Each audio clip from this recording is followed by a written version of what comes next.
I love me some Travis Hunter, but I'm going to tell y'all, Brian Thomas Jr. is a superstar on the horizon, and I'll explain that here on Locked On Jaguars.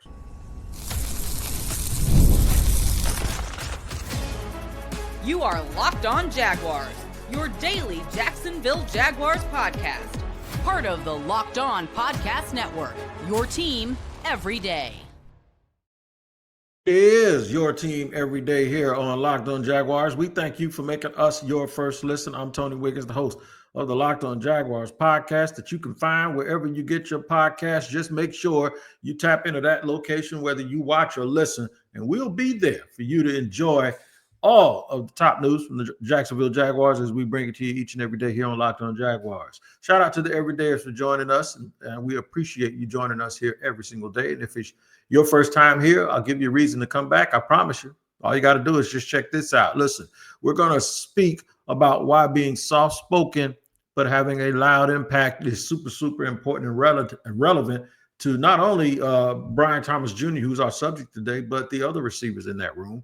Bahamas, bonding matters. Those guys down there catching balls together. We'll go over that. And up top, Brian Thomas Jr., superstar. We ain't going to hold back. We're going to let it all hang out and let you know exactly why we're saying this. A lot of folks have hit me with wondering what it is going to look like this year for the Jacksonville Jaguars. And I don't know. I don't know what it's going to look like. You know who else doesn't know? The coaches. They don't know what it's going to look like. One of the things that I did mention in our group settings when I had a chance to ask Liam Cohen a question, I say, hey, everyone wants to compare everything to your last stop. You know, it's Tampa for you, and it's the Rams before that. And for Coach Udinski, it's Minnesota. How does that translate here, and what does that mean? Does it mean the Jaguars are going to be basically looking like them, or they're going to have their own identity? And it's quick that they'll tell you. All of those places were great. Yeah, we learned a lot from those spots, but guess what? We really, really have to make this our own. And there was nobody happier to hear that than me. Because after he said he was going to make it his own, they were going to make it their own and put their own stamp on it. They say, we don't know what it's going to look like. So that's why I can sit here on this podcast and tell you that I don't know what it's going to look like. Even the people that run the show don't know what it's going to look like. See, we don't always have to be right. You don't always have to have an answer. The transparency that you show by not having the answer and leaving all of this stuff to the imagination of the fans and making yourself basically, you're dependent on the results. So now you really tuned into the process, right? This is the point of the whole thing. Nobody knows. We don't have the answers. The answers will come on the football field.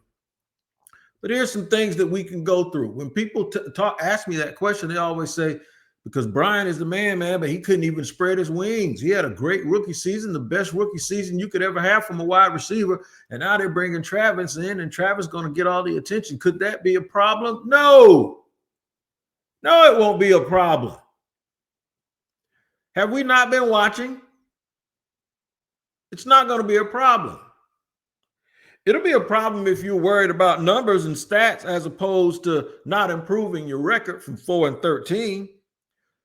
4-13 is a problem. Anything that can get you away from that is not a problem. I think what happens is fans sometimes complain so much about losing, so much about Wiggins, I'm sick of being in this spot, so much about all of that. And then when you make a suggestion on how you come out of it, they want to look for the potential issues, like guys being divas, like having too many guys who want to shoot the ball. It's not a problem. When you got too many guys who want to shoot the ball and believe they deserve the shot, you know what that turns out to be? That turns out you having a whole bunch of shooters that can make shots and that can help you win.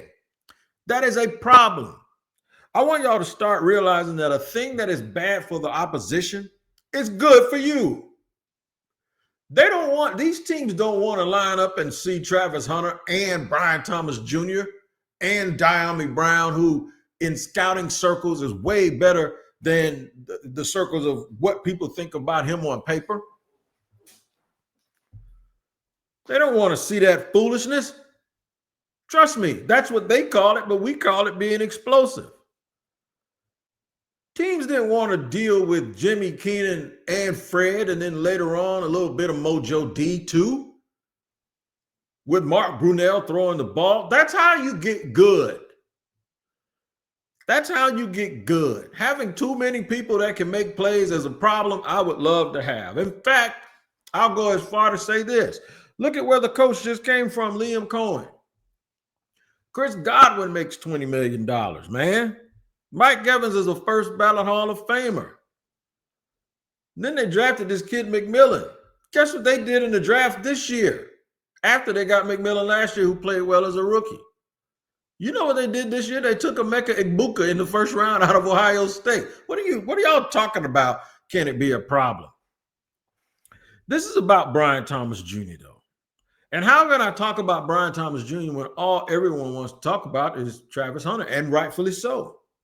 Well, the reason is one, you have to have someone who's used to this type of situation that has shown you in the past that they can play when another guy gets more attention. And I know it's college as opposed to the NFL, but guess who did that? Brian Thomas Jr., to the point where he was drafted way later at number 20 than he should have been.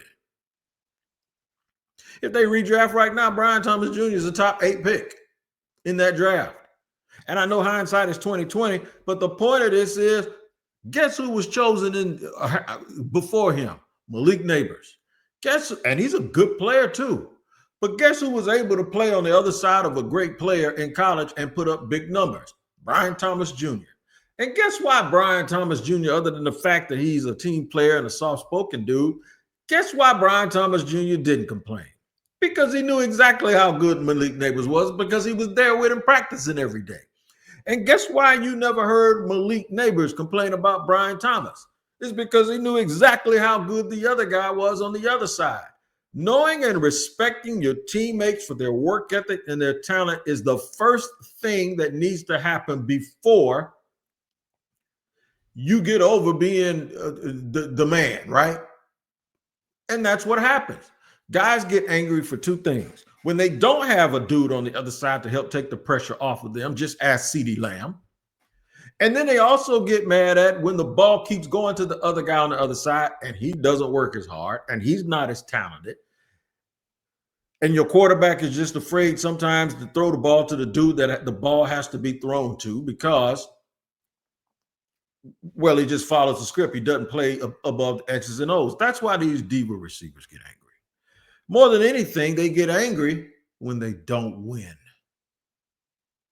Brian Thomas Jr. is a superstar. I said he's a top 8 receiver, and he ain't number 8, and he might not be number 7. And I know people like, come on, man, you got this guy, that. He's only done it for 1 year. I ain't talking about what he's done and how long he's done it. Just like I'm not talking about them and what they've done and how long they've done it. I'm talking about right now. Right now in the NFL. Top 7, I'd say 7, and I'd say 7, and I could argue 6. Okay, you might have a point because there are some very, very good wide receivers in the NFL already that are still in their prime, that are probably headed to Canton, and they're still in their prime. And it's a lot for me to say that Brian Thomas Jr. is better than them. I'm going to tell you why I don't believe it's going to be a problem. Brian Thomas Jr. is soft-spoken. He lets his play do all of his talking. I don't think you'll ever hear him complain. I think he wants to win, and I think he respects and has the respect of his teammates. The wide receiver group went down to the Bahamas. No, they just wasn't down there enjoying drinks and conch salad. They probably ate some conch salad, but they weren't down there just for that and sun. They took a quarterback with them, Trevor Lawrence. I'll tell you why that bonding matters. Here in a second on Locked On Jaguars. Today's show is sponsored and brought to you by Monarch Money. Ever wish managing your money felt easier?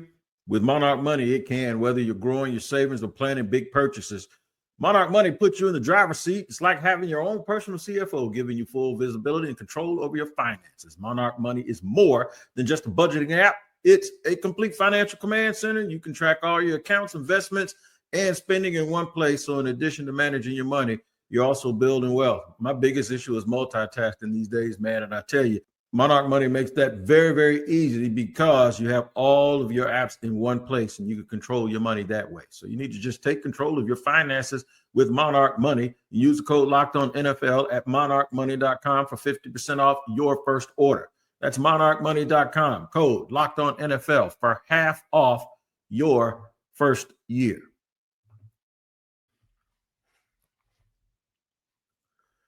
Wide receivers went down to the Bahamas to work out, catch passes, and bond. Took the QB1 with him. Trevor Lawrence was hanging out in the Bahamas, and I saw the film where he was just having fun, throwing the ball to his guys, developing timing. They look fast, man. They look really, really fast. This is also something that'll go a long way with maintaining the character of the locker room when you start to have some success. Now, granted, we saw it in 2017 with Jacksonville, where that thing kind of in 2018 kind of went a different way, didn't it? And those guys were, and we don't need to go back and re-examine all of that stuff, but those guys were yoked up a little bit differently, man. And a whole bunch started to go south once they had success. This is a different group, and this is a different leadership. I think they're all bonded and invested in this thing together. I think there will be days, and I know there will be days. I won't say I think. I know there will be days when Brian Thomas Jr. will have an 8-catch, 140-yard game with 2 touchdowns. And Travis Hunter may have 4 catches for 35 yards, 2 key first downs. And then the following week, you may see Travis Hunter with 5 catches for 103 yards and a tutty. Brian Thomas Jr. may, on the other hand, have 8 catches for 77 yards, and all of them go for first downs. The biggest result or the biggest stat of all of that is what goes in the W column and how it looks when these teams win. If you really think about it, if a receiver averages 5 catches over 17 games, that's 85 receptions in a year, right? And of those 85 receptions, if that same receiver has 15 yards a catch, 15 yards a reception, that's 1,275 yards for a season. 85 catches, 1,275 yards. That's a really, real good year. Is it an all-pro year? Don't know. But is it the type of year that 2 guys could have at the same time? Absolutely. You get 2 receivers doing that kind of stuff, man, I'm telling you right now, this team is going to win. And we ain't even brought up Diami Brown yet. Here's why I think people miss the boat on, and it's not everyone, it's just a few people that may miss the boat on how do you make it work and keep everybody happy? Well, you keep everybody happy by winning. That's how you do it. Everyone has to trust everyone. Everyone has to work hard. Everyone has to put the same amount of work in. And then everything has to have its own identity. And this is where I want to park this when we talk about getting better. The offensive line, they can't let the running backs get hit as often. The wide receivers, of course, need to stay healthy and stay unselfish, but also be selfish in the way that always have yourself in a position to make the play and be the one that wants to make the play. And Trevor Lawrence has to have all of those things around him, the running game, the offensive line, the receivers, all of those things have to matter. I'm sure those guys going down to the Bahamas now, some of y'all say, well, they probably should have took some offensive linemen with them. That ain't what that's for. It's for them to get their timing down. It's for them to get everything right. But I think it still matters from the standpoint of building a bond. Now, I know they went to a lake. I don't know what lake it was, lake whatever. It was Trevor and a bunch of dudes, Visca, Chernaud. You remember all those dudes went up there together? We were like, yeah, man, they're bonding. Throwing footballs in the water, diving, jet skiing. Didn't really amount to much. I think that might have been the year, actually, that they went to the playoffs. There may have been a year they went to the playoffs. So it worked temporarily, but you say, well, what does that mean in terms of the big picture, Wig? What does that mean in terms of all of this having to happen? I think one of the byproducts, and I'm going to talk about Trevor here real quick, since they tagged him along on the trip, and I think it's good that they did that. They have to provide answers. They have to provide solutions. Not just sit here and point out the problems of what went wrong with Trevor Lawrence. But Trevor Lawrence isn't the only one that has had that, like, this thing hanging over him, especially from the national media, has this thing hanging over him. Well, he doesn't do this, he doesn't do that. And no one other than the local people here will tell you about all the drops. No one will tell you about how bad the offensive line is. No one will tell you about the lack of speed on the outside. No one, other than Brian Thomas Jr., by the way, no one will tell you that the running backs get hit too fast. No one will tell you any of that stuff. Everyone just expects Trevor Lawrence to just automatically be this great player. There's another quarterback in the league in a similar situation where sometimes he appears to be lifted up and boosted up to be a whole bunch better than he is. But then you look around and, you know, the people that cover the team will tell you that Jordan Love and Green Bay didn't in the past have all of these weapons. So what did they do? They got Matthew Golden in the draft from Texas. People would argue and say, well, man, he did have a lot of young receivers, but he didn't have that one guy. And folks are allowed to make those excuses for him because he didn't have the expectations coming into the league that Trevor Lawrence has. I'm going to let you hear something that Peter Bukowski from Locked On Packers told Brian Peacock and Matt Williamson from the Peacock and Williamson podcast. But instead of Jordan Love, I want you to insert the words Trevor. And then I'll come back and I'll tell you why I think that trip to the Bahamas for Trevor with those three receivers means so much. Listen. Are the Green Bay Packers and Jordan Love being disrespected coming into 2025? I have said, and I told Matt Derry this, going into the year, I would project Jordan Love to have the best year of any of the four quarterbacks in the NFC North. But if you wanted to make the case, especially based on the last 2 or 3 seasons with Jared Goff, that Jared Goff deserves to be ahead of Jordan Love in the quarterback rankings, it's hard for me to argue with that because if you look at the last few years, he's one of the most efficient quarterbacks in the league. Okay, he's got Amon-Ra St. Brown, Jameson Williams, Jahmyr Gibbs, all those guys, and Ben Johnson. I get it, but like everyone needs help. Look at Patrick Mahomes. His numbers, like Lamar Jackson and Josh Allen, have vastly outstripped the production with Patrick Mahomes. And you can make the case that over the last 2 or 3 years, they've been the better quarterbacks. But look at the circumstances, the offensive line, the pass catchers, all those things. Every quarterback, even one of the greatest ever, arguably the greatest ever, needs that help. And so I think that for the Packers, they're banking on Jordan Love taking another step here, being healthy. And if you look at his stuff, Brian, the efficiency metrics, the advanced metrics over the last 2 seasons, he has been a top 10 quarterback in the NFL by production, by the numbers. That's what he's been. So I played that for this reason.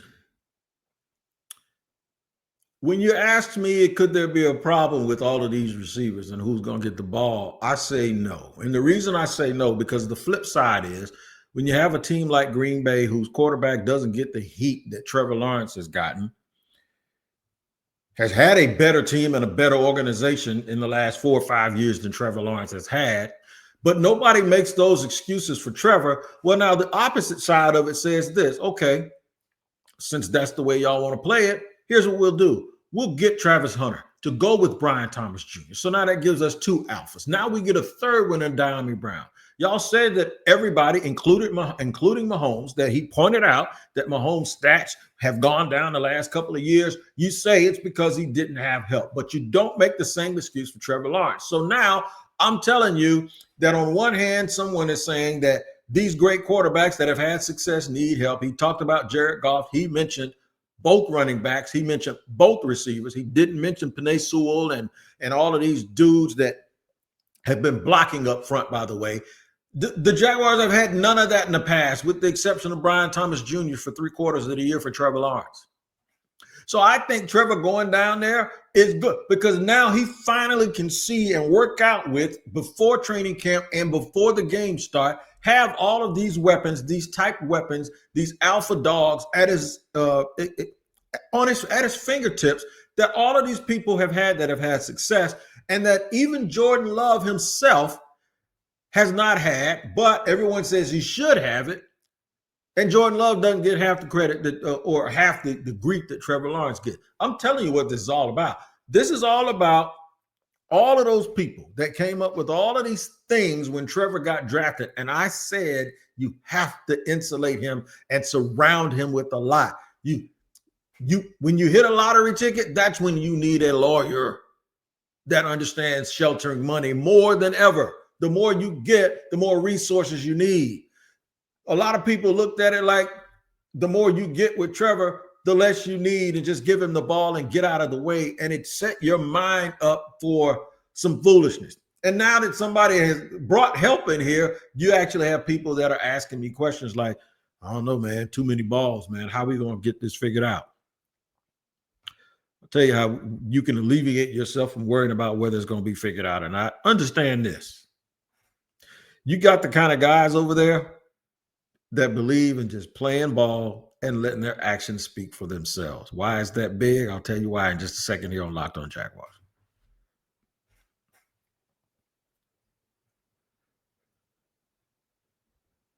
If you go back in Jaguars history and think about when they were at their absolute best, that's easy to figure out. All you got to do is look in the stadium. You look at the Ring of Honor and you see Fred Taylor, Jimmy Smith, Mark Brunell. That's when they were at their absolute best. Fred Taylor was kind of shy. He's in the media now on the Pivot podcast, and he does all of that. He does Jaguar games, and he's always on local radio. He's supposed to be on Locked On Jaguars one day if we could ever get right. When he's free, I'm not, and when I'm free, he isn't, but we'll get to it. Fred is not just a former Jag. I consider him a very, very I think I consider him a friend. I ain't buddies, but we're very, very friendly and cordial when we see each other and always have conversations that have nothing to do with football. Mark Brunell wasn't the most outspoken person in the world. Jimmy Smith? Nah. Keenan? Not really. Guys that put it on the field and let it do what it's supposed to do.